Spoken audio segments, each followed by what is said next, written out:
Hello, hello, hello, hello, hello, hello. We are reading the latest chapter of One Piece. This is 1121. Title will come on the next page. Fun color page of Nami, pretty much naked, hanging out with a bunch of ice cream and mini straw hats.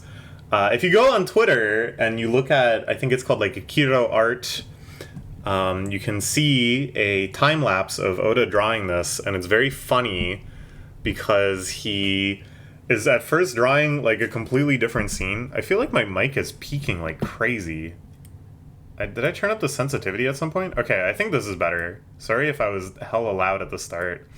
So yeah, it starts with him drawing a completely different scene where Usopp and Luffy and Chopper are putting together like a model of the Thousand Sunny. And then he's drawing like the other Straw Hats doing stuff in the background, and the composition is almost entirely done. And then he's drawing Nami, like, leaning over and checking out the ship. And I honestly think he just got a little too worked up drawing Nami. And then he was like, nah, screw this. And then the whole thing gets wiped. And he just starts drawing Nami. It's so funny. Oh, he just can't help himself. Anyways, what is going on in this chapter? This is going to be something pretty crazy. The chapter title is The Upheaval of the Era. They are trying to make their hasty escape in both the giant pirates' ship and fleet, as well as the Thousand Sunny, which at great cost has been launched off the top of Egghead Island through the sacrifice of Atlas and others. The one yokai spider demon of the Gorosei has jumped on the flagship of the giant pirates. I guess there's only one giant pirate ship. Yeah, no, there is no armada. It's just the one ship. They're all trying to get out on the one ship. Attacks are too fierce. Keeps coming down to the very end. Luffy's still in Gear 5, raring up to fight him. Bonnie still in Gear 5 as well. In, I don't even know if I should call it that, the Sun God Nika mode. They're whapping, fighting, but they're not making much damage. Bonnie jumps in to get an attack too. He is so pissed off. Okay. One day, the memories of the Void Century will be recalled, and mark my words, that day is coming. The sinking of the world's continents was a man-made disaster brought about by weapons. Weapons which, by someone's design, still exist today.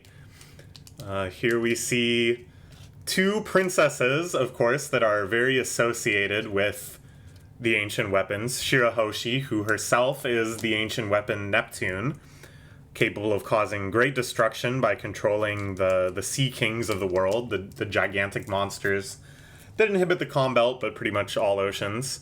And Vivi, in whose kingdom sleeps another ancient weapon. We don't know what that is. I think it's probably... I always get freaking mixed up which one is which. There's Neptune, Uranus, and Pluto. And I think, yeah, Neptune is Shirahoshi. Uranus is the big battleship. So it's like one beneath the water, one that like floats on water, and is the one that Frankie destroyed the blueprints for. But that like an extant ship is hidden somewhere in Vivi's kingdom in Alabasta, I think. And then there's the one that like lives in the sky, which is Uranus, I think. Which now we switch to looking at some Sky Kingdom. It is Skypiea, because we see the giant snake from Skypiea. Where... Oh, yeah, these are guys in Wiper's coalition. So, yeah. So that, I think, exists that, like, something to do with Uranus, because it is this, like, flying battleship that just nukes things from space. I think very intentionally we're seeing Skypiea right now. even though I don't know if they're receiving this message, I don't think they're like linked up to the surface world's Dendenmushi. I don't know, man. There's a connection there. Maybe we will eventually return to the sky. We can say, oh, there's no time to have a whole other Sky Island adventure and to have Enel come back and to learn the secrets of the strange race that King belongs to, which are called whatever. But, you know... Oh, shit. Yeah, the Lunarians! Oh my god, it's all coming together. The machinations of history and fate seem to insist upon the obliterations of those last descendants of rare races. A buccaneer. Top the red line, there used to be a land of gods up there. The Lunarians, perhaps. Nice little shot of Marco and his sleepy little village, where he is doctor. A Lunarian, I hear the government pays 100 million for tips on your kind. We're not really sure what King is up to. He got his ass beat. Presumably captured by the good citizens of Wano and is now just chilling? I don't know. Pudding, who has 3 eyes? What the hell? I thought that was like just like some weird pudding thing. I didn't know that she was a part of a species. There's one score I have to settle, it's with you. The mimicry of pale imitation? I don't think so, man. The more they say, it's just an imitation. She just looks like Nika. She's not Nika. I'm like, I think they're like, everybody's Nika. There's a whole descendants of Nika race as well. Because I think this is very deliberate juxtaposition. Talking about ancient weapons, talking about these kingdoms in which they slumber, talking about ancient races that have been almost wiped from the earth. And then showing this idea of the people inheriting the will of Nika. Your only options are slavery and death. History itself chose them for you. Pay what you did to my daddy. Show up and save you. So do heroes. I wish we could have lived together as a family. There's times I wanted to die if I had to be alone, but I won't. I'm going to live because they wanted me to be alive.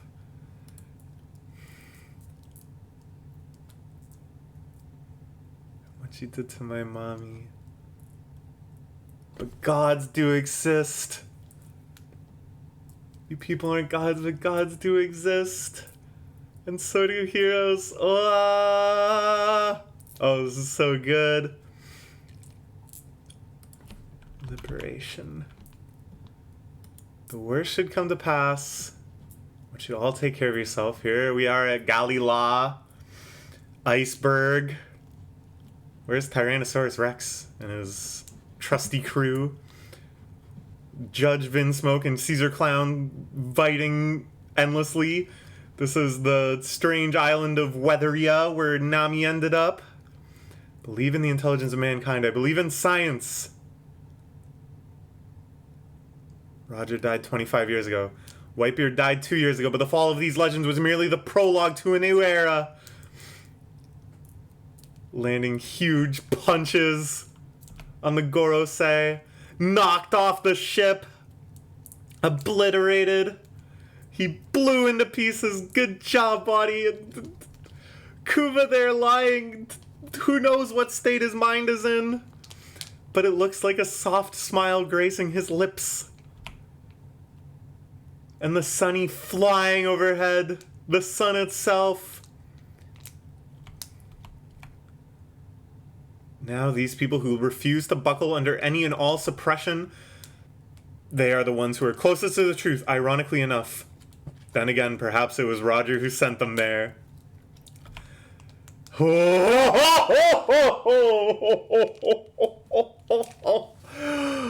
Evoking the first panel. What other series in the entire history of manga has been able to do something like this? Showing just the first panel of the entire series again at such a crucial moment to remind us what the hell we've been doing for the last 27 years. What this has all been about. They're going to find the One Piece. The person who winds up with it may not be the one Joy Boy desired. And the classic line that begins every episode of the anime. My treasure, why, it's right where I left it. It's yours if you can find it. I've left everything in the world there. Commodore Scoot back or what?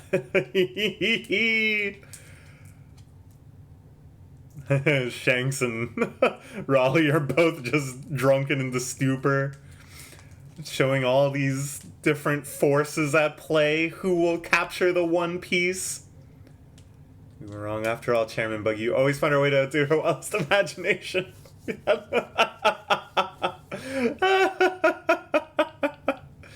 There's, of course, Cross Guild, where Buggy is somehow being praised and celebrated for this transmission, the story they're hearing over the Dendenmushi.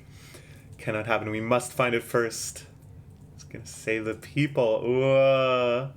So yeah, this is like the division within the Marines. Because I am convinced, I've said this many times before, but I am convinced that the series will not end on such a sad, fatalistic note as, I mean, it sucks, but Kobe and Garp, if he's still alive, and the other good Marines with conscience are going to have to be dispatched like enemies. No, I think there will be a wave of rebellion within the Marines. No matter how loyal they seemed and aspired to be, they will start to crusade on the side of justice. I think it's really setting us up for a moment like that. There is no stopping the tide. The fate of the world now rests in the one who finds it. The person who lays claim to the One Piece. Holy cow. I mean, this is it.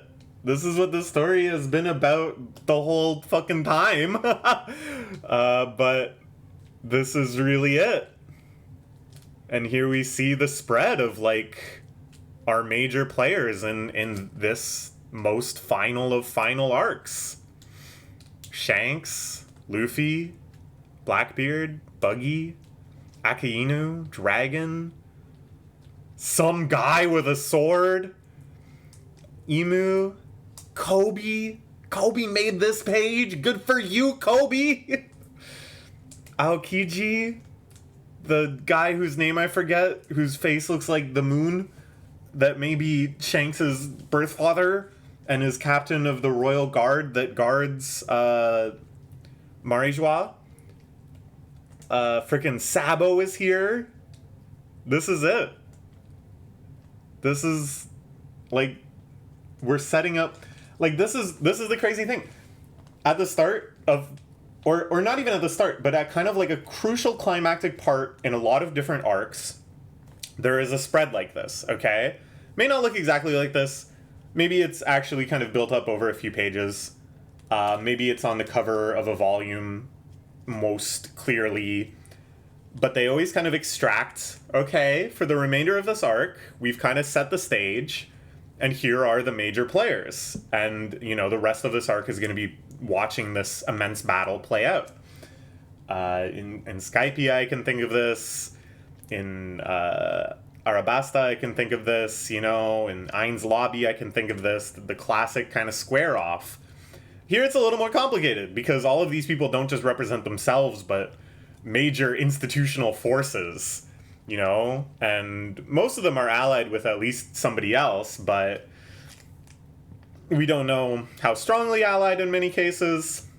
I think there's a lot of individual ambitions that could flare up. And these are all people that have very, very strong ambitions.